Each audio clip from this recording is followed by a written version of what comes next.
The City of Albuquerque Public Art Urban Enhancement Division and Department of Arts and Culture proudly present Take Another Look. Built on the foundation of two city ordinances, Art in Municipal Places, and the Urban Enhancement Trust Fund, the Public Art Urban Enhancement Division provides funds to artists to create art for the public, as well as arts organizations for arts and cultural programming. Join us as we discuss everything related to funding artists in the public realm with host Joni Palmer. Hello, I'm Joni Palmer and welcome back to Take Another Look at Albuquerque's Public Art. Today I will be talking with Ayanna Hudson, Chief Programs Officer with Americans for the Arts, and we'll refer to that as AFTA henceforth. We'll be talking about the incredible work that AFTA does and AFTACON, which is their conference that is coming to Albuquerque in June of this year, so just in a couple months, in another month. Yes. So welcome to Albuquerque. Thank you. It's wonderful to meet you in person, and thank you so much for the opportunity to speak with you today. Yeah, we're excited. We're excited to be talking about this. So how long are you in Albuquerque for this visit, and what is the reason for coming at this point in time? So I arrived yesterday evening, and I'll be here today and through tomorrow. And tomorrow we travel actually to Santa Fe. Mm-hmm. But this evening we are co-hosting a reception with Mayor Keller. And the purpose of that reception is really to introduce ourselves and introduce AFTACON 2026, our annual conference, to civic leadership across Albuquerque and the arts and culture community, and really just to get people excited about AFTACON 2026. Yeah. And we're also conducting some site visits while we're here too. Part of our conference is really partnering with arts and culture institutions across the city. And I know we'll talk a little bit about this, but in terms of embedding programming for our conference throughout the arts and culture community. So it's an opportunity to also meet leadership at different institutions and to, like I said, do some site visits while we're here as well. Yeah, that's great. And we're going to talk about this in a minute, is you're doing some things differently for this conference. Yes, yeah. Yes, we're so excited about it too. Yeah, so are we here in Albuquerque. So, as I said in the intro, Ayanna is the Chief Programs Officer for Americans for the Arts, and I'm always curious as to how people have made their way to where they are in their career at this point, because for many of us, it's like there's a lot of different routes we've taken. Myself included. And so you have a background, your undergrad is from Spelman. Yes. In psychology. Yes. And then your master's is in education from the Harvard Graduate School of Education. How did you get interested in the arts and arts administration, art education? Yeah, I kind of stumbled into this field like so many of us. So as you mentioned, I have a bachelor's degree in psychology, and I actually thought when I was, 18, 19, 20 years old that I was going to open mental health clinics in different communities across the country, really focusing on youth. And then one summer at UC Berkeley changed everything. I was in a graduate fellowship program, and I studied, this is how long ago this was, I studied the impact of multicultural education on African American males, and I just got hooked on education and really saw the importance and the impact of the right educational drivers and the right educational systems to help students really engage with learning and to be successful. It was too late to change my major to education, so I went ahead and graduated with a degree in psychology. But as you mentioned, I did go to graduate school, received my master's degree in education, and it specialized in risk and prevention. So I have a real interest in how do you prevent kids from engaging in, quote, risky behavior before it begins. And it was my first job out of graduate school, working for Don Arno in Georgia Cities and Schools. Don had a master's degree in math, a doctorate in education administration, and a master's degree in music. Wow. And we were working for and really supporting the alternative schools across the state of Georgia called Crossroads. And the first thing Don asked me to do was to find some artists to work in pilot sites across the state, where we were going to really infuse a lot of coaching and technical assistance to help alternative schools to be successful. And I remember thinking, artists, like, why artists, and how do I do that? Right. And I didn't even have the language at the time, but I called a family friend, Andrea, and I was like, my boss is asking me to find some artists. And Andrea's an actress and a director. And she said, actually, I do that. I work with youth, and I have colleagues that do as well. So we ended up hiring Andrea and some of her colleagues. And I remember like it was yesterday, driving all across Georgia and small rural towns and big urban cities, really witnessing for myself the impact of the arts on educational experiences for youth who really were not experiencing success in traditional classroom environments, and were really transitioning in and out of the juvenile court system. And I saw and realized that the arts are the most powerful tool of prevention that there is. And I stayed at Georgia Cities and Schools for about a year, and then I went to Fulton County Department of Arts and Culture, where I really learned all about arts administration and this vast ecosystem that we work within. And you were there for a few years. About 7 years, doing a lot of community-based work and really putting the arts in places where they traditionally haven't been represented, like homeless shelters, transitional housing, public housing communities, grocery stores. Ran an art center for a year, but it was all about community-based arts programming, and it was really about how do we ensure that those who have the least access to the arts and to arts education, how do we ensure pathways to participation? And so my work was really centered around that. And I did a lot of work with youth in the juvenile court system, and but my work has really been centered around how do you create access and participation for those who have the least access. And then you went to Los Angeles County Arts Commission and worked on a program, Arts for All? I did. So I was the inaugural director of arts education for the LA County Arts Commission. So packed up my life in Atlanta, Georgia, and moved to Los Angeles, California.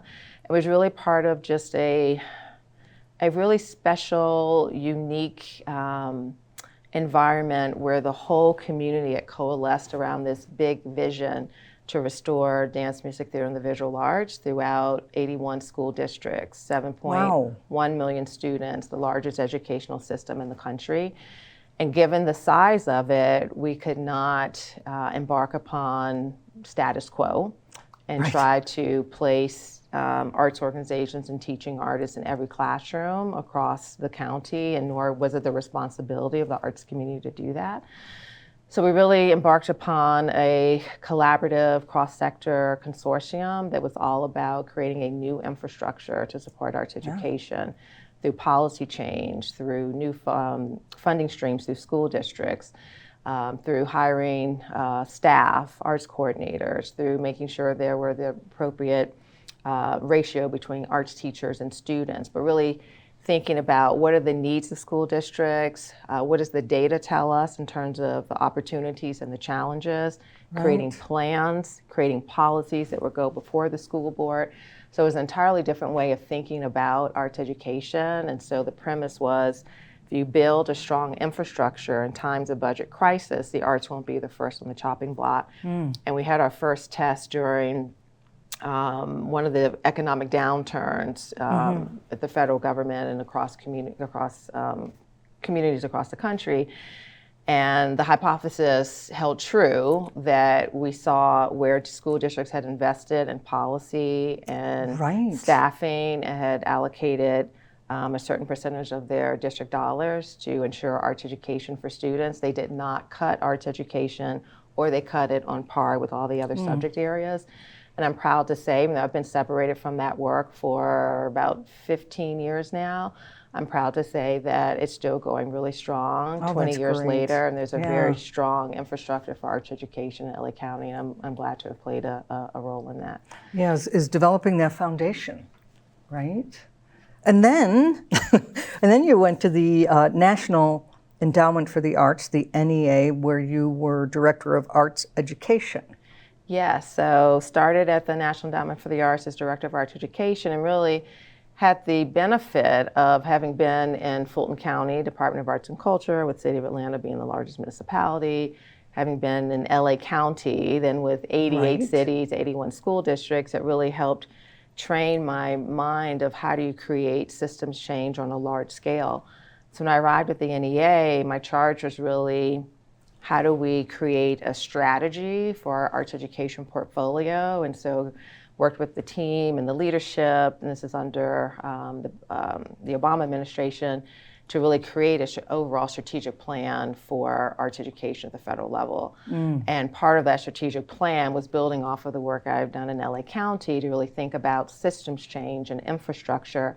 And so I was able to establish a new funding type called Collective Impact that was all about data and creating a new infrastructure and policy and planning and coaching and technical assistance to create new infrastructure, sustainable infrastructure for arts education in communities all across the country. Wow, so you've jumped scales upward. I have, but really been able to build off of the work that I've done, and it really at the county level, working in county arts commissions. Right. Yeah, different systems and Well, then, now we have where you are now for almost a year. You're the Chief Programs Officer. And what drew you to that position, or this position, AFTA? So, like you said, I've been at Americans for the Arts for almost a year. It'll be a year in June. In fact, I joined a week before AFTACON 2025.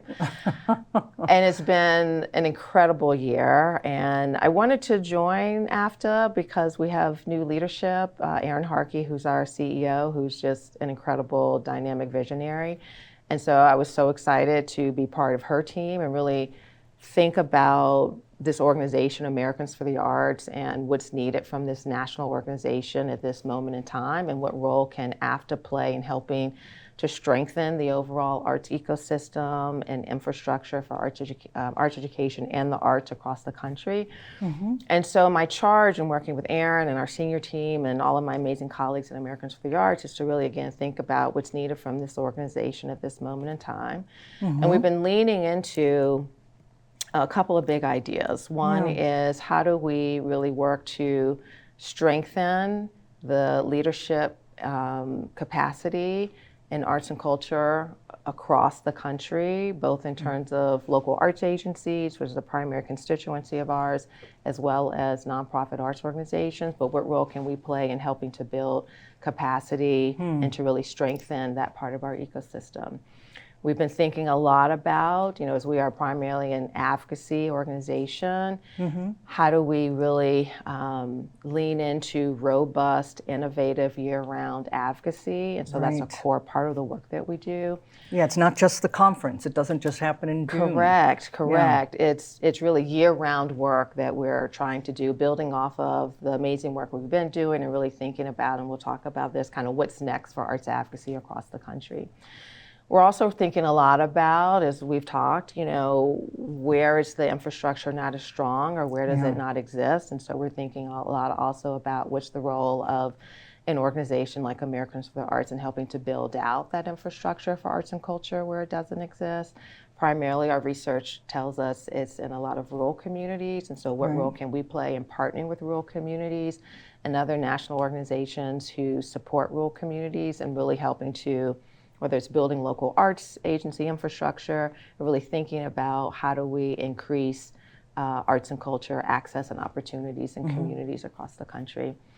And we're also thinking a lot about just public funding for the arts overall, and what role can we play in really helping to think about where we've been in terms of public funding and what does the future look like for public funding across the country. The system has really been tested over the last year, and so it's an opportunity to take a step back and to really think about what does next look like, what should it look like, and how do we ensure that we have a strong, healthy public funding from the federal level to the state level, regional and local as well. How do we ensure we have a strong system for public funding in this country? Because what we do know is that public funding is a primary avenue to ensure access and participation for all communities across the country. And so we're thinking a lot about that as well.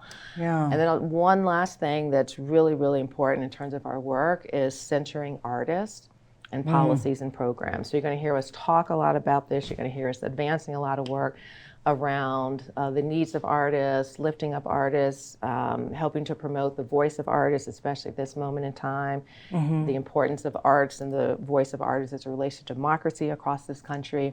And so that's another strategic focus of ours, to really think about and to advance and support the role of artists in policy and programs. That's a lot. It is, and it's so exciting. Yeah, no, all of it so is so exciting. important right now. Okay, so let's talk about AFTACON. And I remember it as the annual conference. Yes. Now yes. it's called AFTACON. Yes. Where does that come from? Yeah, so like you, Joni, I've been affiliated with, even before I joined AFTA staff, I've been part of the AFTA community for a really long time. So I also remember that it was Americans for the Arts annual conference. AFTACON really started as a hashtag for the conference. It was really how we were promoting the conference through social media. And last year, we decided to officially change the name to AFTACON.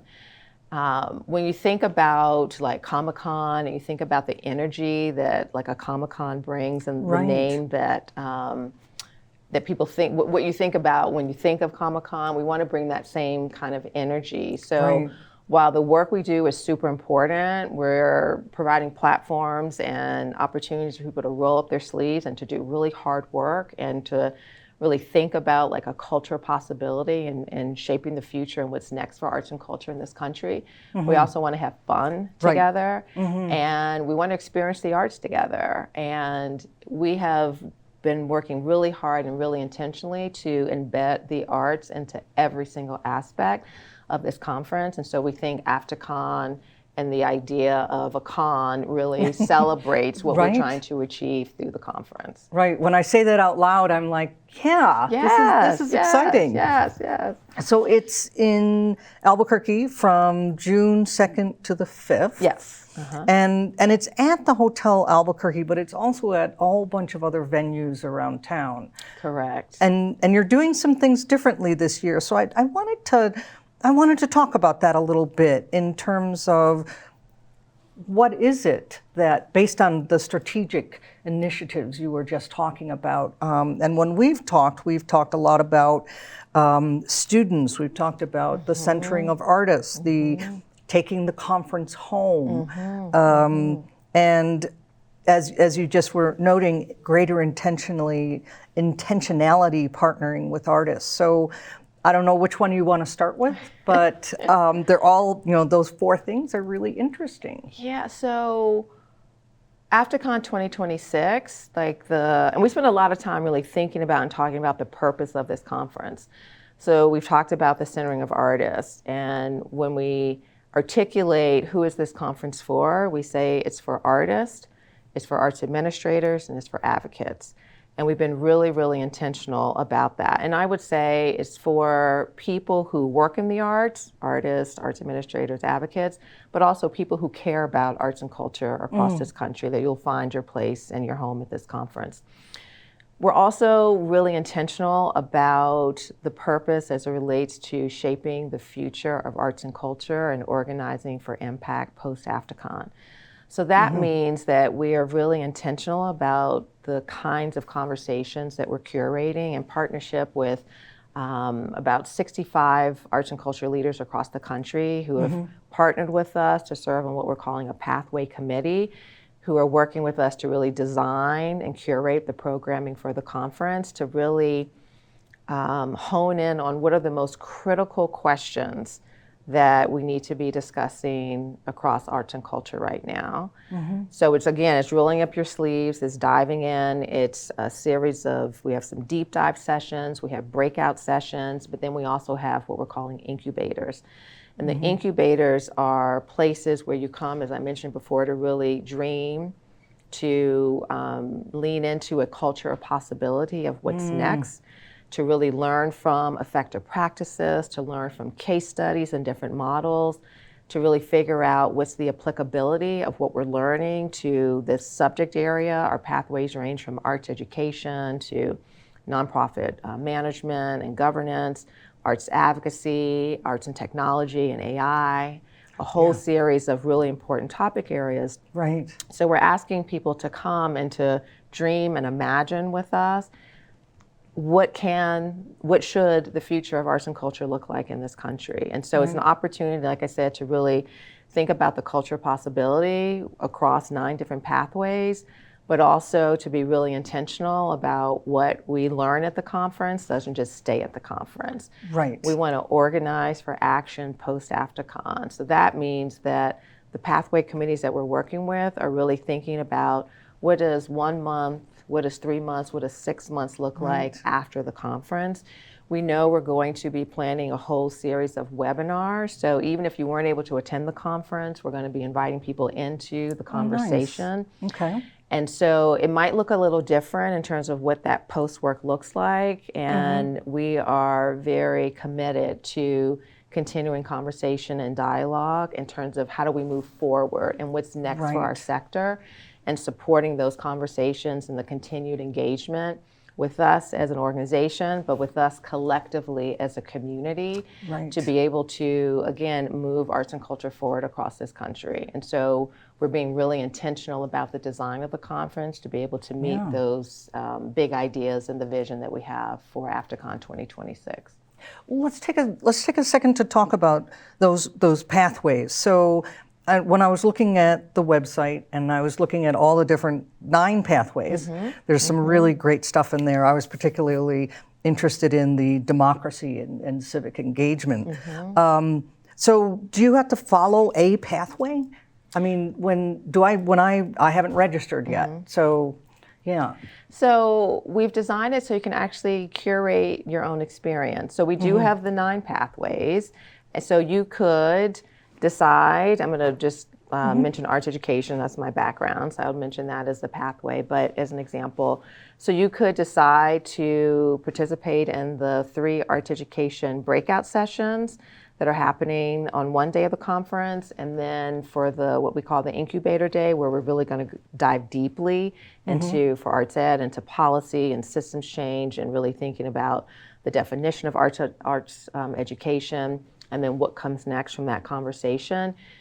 You can sign up for the entire pathway, or you could pick just the breakouts or pick just the incubator. It's up to you to curate your own experience. But if you wanted to dive really deeply into one subject area, you're able to do that as well. And that's exciting. I think about advising my students when they go to conferences.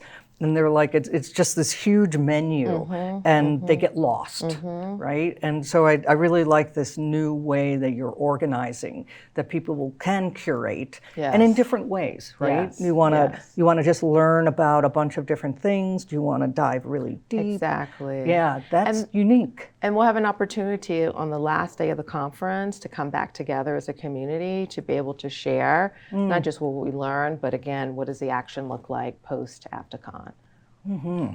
Yeah, that's definitely different than a lot of conferences. Let's talk about the students. You've made a big effort to, and there's a flyer out there, and I believe it is, if it isn't already, but it will be posted on the City of Albuquerque's public art website for students. And I'm speaking to all the UNM students and other students around the state. So what are some of the things you're doing to better engage, right? I mean, this is the issue at a lot of conferences. So we're piloting this year for AFTA 2026. We want to learn from this student engagement pilot to really have a robust student engagement strategy for AFTACON 2027. As I mentioned early on, I kind of stumbled into the arts administration field like so many people do, but knowing that I had that experience, and that was the experience of so many of the colleagues around my age, we're really committed to making sure college students understand that this is a viable career path, that you can have a career in the arts in a field that you absolutely love. And there's different career trajectories that you can take, but we want to make sure that students know arts administration is one of those career paths. So we're reaching out intentionally to historically Black colleges and universities.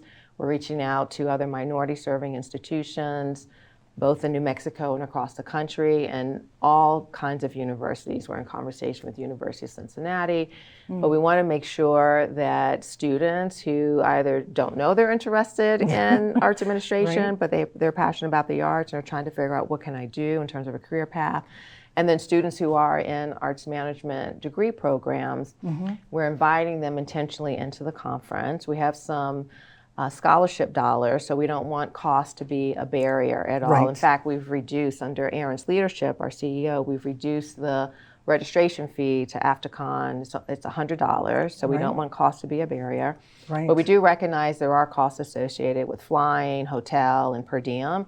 So we have some monies available to help support and to offset the cost. We don't want students to have to come out of pocket at all. Right. So to offset the cost of student participation. But we want to introduce them to arts and culture as a career path. We want them to be able to be at the table. That student voice is so critical and so important. So as we're thinking about the imagination and the culture possibility of what's next, we want students to be at the table and to be part of that conversation as well. Right. We also recognize, as you just said, it can be overwhelming. We're expecting about 1,000 people at this conference. Right. And so we want to be able to curate time just for the students, for them to be able to come together, to debrief what they're seeing, what they're learning. Oh, that's great. And to be able to be intentional about how we help connect and how we help them to network and develop new relationships in terms of possible employment in the future, Right. but being really intentional about that. So we want to partner with universities, and we have some nonprofits that we're working with as well, some national service organizations, and to pilot this year to kind of test some ideas and then be really, really intentional for 2027. But we recognize how important it is to support the next generation of leadership in this sector.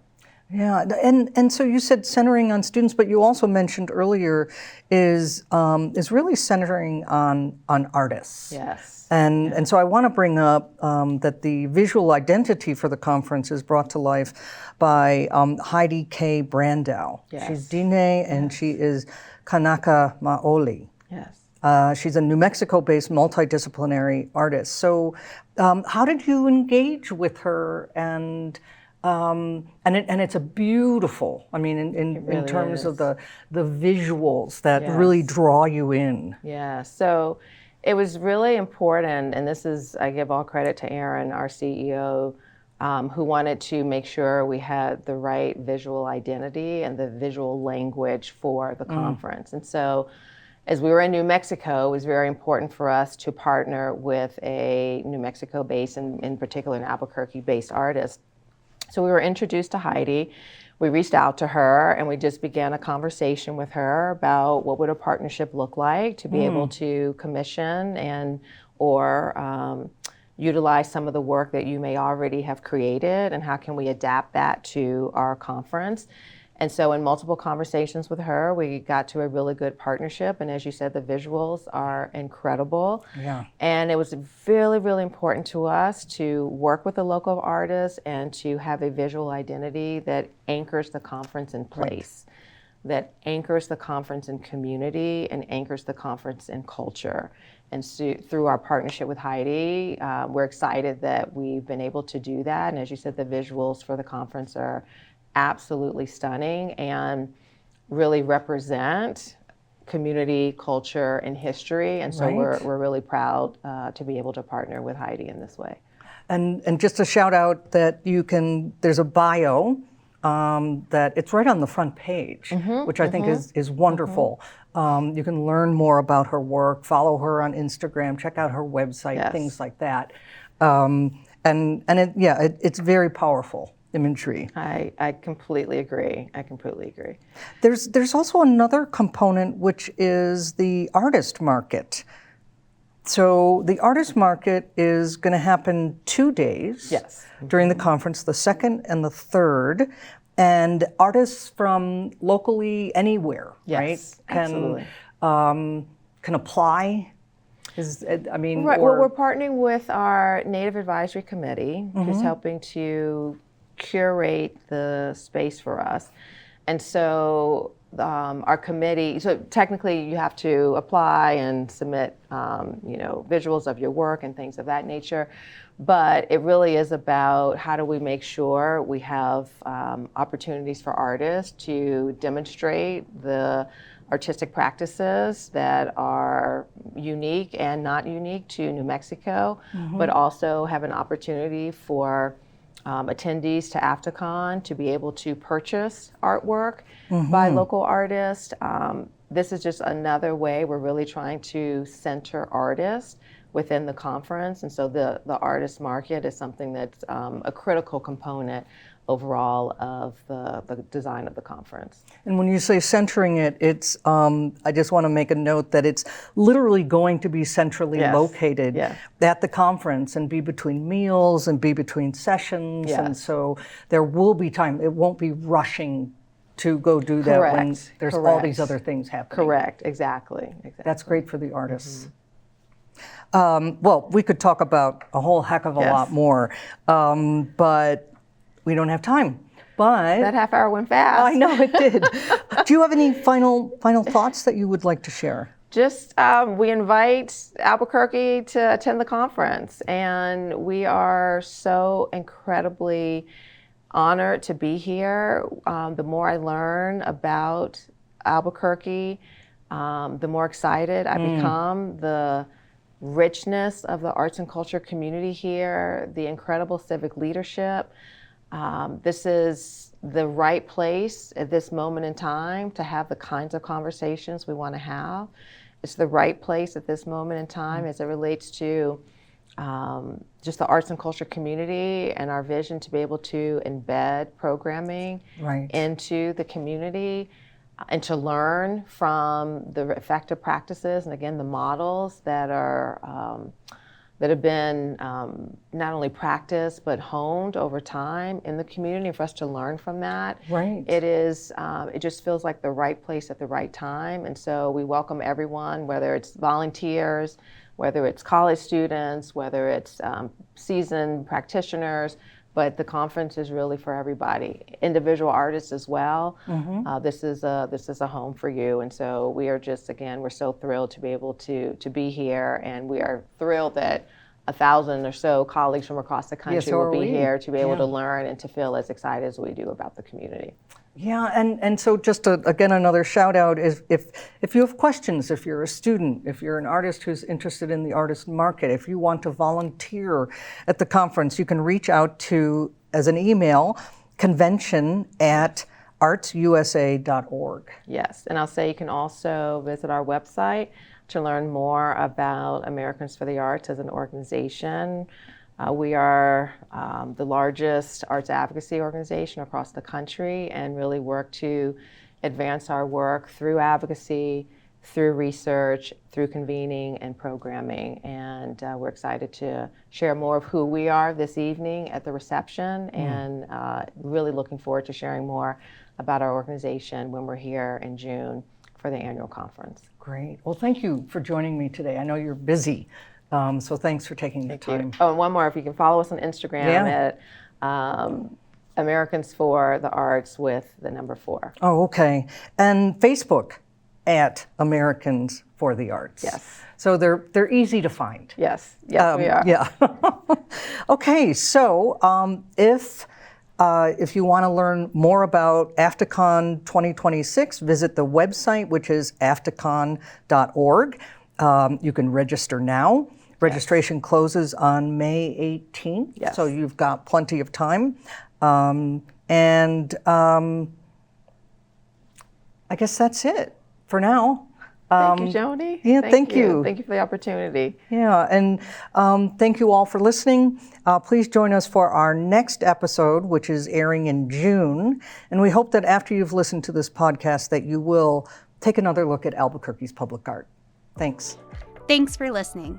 To learn more about the Albuquerque Public Art Program, the Public Art Collection, opportunities for artists, and so much more, visit cabq.gov/publicart. To learn more about the Urban Enhancement Trust Fund, visit cabq.gov/UETF. Tune in next time to take another look at the City of Albuquerque Public Art Urban Enhancement Division.